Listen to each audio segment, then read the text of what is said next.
Hello, you guys. This video right here is for all book lovers and my best books, recommended books for 2024. I know this is very different from what I usually present on my channel, but I'm also very much into books and I love, love, love reading. You'll always catch me with a book in my hand, on my nightstand, in my Kindle. I always have a book on me, and there's always a book that I want to recommend to somebody to read. So this video right here is all about my recommendations from books from 2024. This year I have read, or last year, I can't say this year anymore. 2024, I've read 31 books, which is honestly like a good number, but the year before that I did read 50 books, but it is what it is. It's okay. Like honestly, I only read when I'm into reading. I don't force myself to read to like check off like that I've read books this month or anything like that. But I always have, like, at least I read a book once a month. If I want to like exaggerate, it's usually more than that. But I think reading once a month is a good number. I think it's really good. At least you'll have something to look at, because honestly, before going to bed, I hate scrolling on social media. I've been hating it so much for the past 2 years. And I don't have that attention span for social media anymore, or even watching movies. I don't have that attention span for that. So I end up gravitating towards a book, especially when the story is incredible. That makes the reading experience 10 times better. So for me, reading is a priority in my life, but it's also, I don't force myself to do it if I'm not in the mood. And I don't do that with anything either. So this is why I'm only recommending books that I really loved and enjoyed, and I think the story is incredible, whether it's fiction or nonfiction. So yeah, if you're into that, please stay in this video and watch what I have to recommend.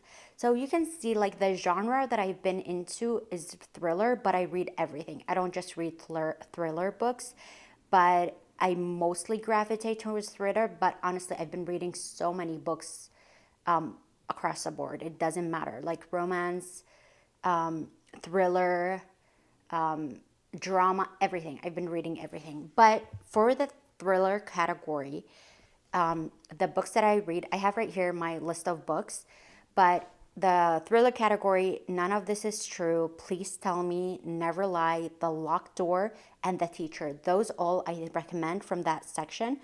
And they were all great books that I enjoyed it. The stories kept me going through the book, so it didn't get boring or anything like that. So I think those are really incredible books. If you're into it, I will list all of them right here on the screen, so that I know I'm talking too fast. So you can just screenshot the screen and go from there. The other book that I've read is Pride and Prejudice, which is romance, but I know I'm so late to the game. I know this is a classic book for a lot of people, and it's just an incredible story. Pride and Prejudice by Jane Austen. It is so incredible. I watched a movie after reading this book, and honestly, the movie did not do the book justice. I don't know, like, there's something about when you're reading and you're building those characters in your mind, and then somebody else takes that characters that you've built in your mind and put them in a movie and make it terrible. Honestly, that's how I felt. Like the characters, they did not do them much justice. That's how I felt with Pride and Prejudice. This is why I highly recommend the book over the movie. And usually I haven't seen like a good comparison between both two, because I don't know, the book is always 20 times better because you have a story. You can read background about those, like more than like in-depth thoughts and background about those people more than the movies. And yeah, so this is why I think the book here is so much better. So that's my other recommendation, is Pride and Prejudice. If you haven't, go for it. The next one is We Came, We Saw, We Left. This is a nonfiction category by Charles Whelan. This is about a family that traveled, that took a 1 year off from their life. They saved up for this time to take off and go across the world. It's an incredible story. I loved that somebody was able to do that. Like, this is not just an imaginary thing. I love that people did it. They tested it. They reported out what they saw, and they went back to their lives. And it was, a really fun read for me, because I do love travel. And that's what they did. They explored, they traveled, they had their ups and downs in this travel within their family, and also within their, with their travels. So I think that's a really good one. The only thing that this book lacked was a lot of detail on their travels. Like, it felt like that it was just, they were giving you like a heads, like, I don't know, like headlines of what they done in those countries. And I think a little bit of detail was probably more appreciated. But yeah, it was still a really good one, because this is the first time I read something like that too. So maybe that could be it. The next item that I highly recommend, the next book, is The Storied Life of A.J. Fikry by Gabrielle Zevin. This book is incredible. I watched the movie. No, don't like it. Don't like it. The book is incredible. It is heart-wrenching. It's such a good story. I don't. It's very. At the end, yes, it's sad and everything, but it's still an amazing, incredible story. It's just, I don't have a lot to say about it. It's just so, so, so good. It's such a good story. So, highly recommend. The next item I have is The Housemaid is Watching by Freda McFadden. This is the third book from this series. So, I've read The Housemaid. This is the third one. So, if you haven't read the first two, I highly recommend the first one of this series. It's the best one, The Housemaid. And then the second one, it was also good. And the third one is also good, but not as good as the first one. But if you read the first one and loved it, I also recommend reading the second and the third.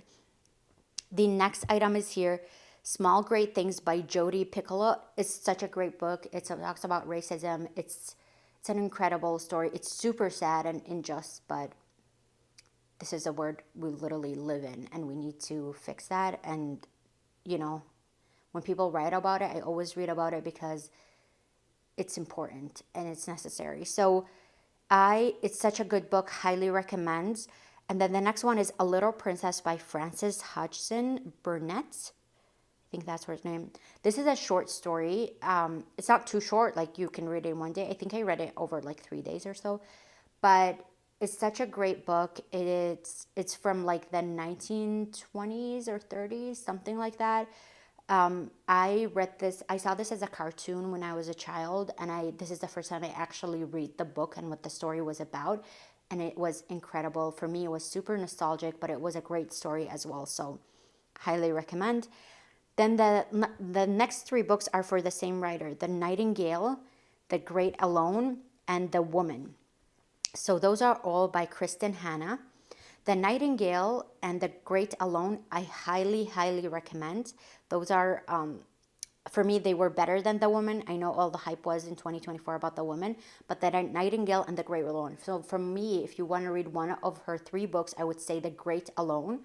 Go for it. It's such an amazing story.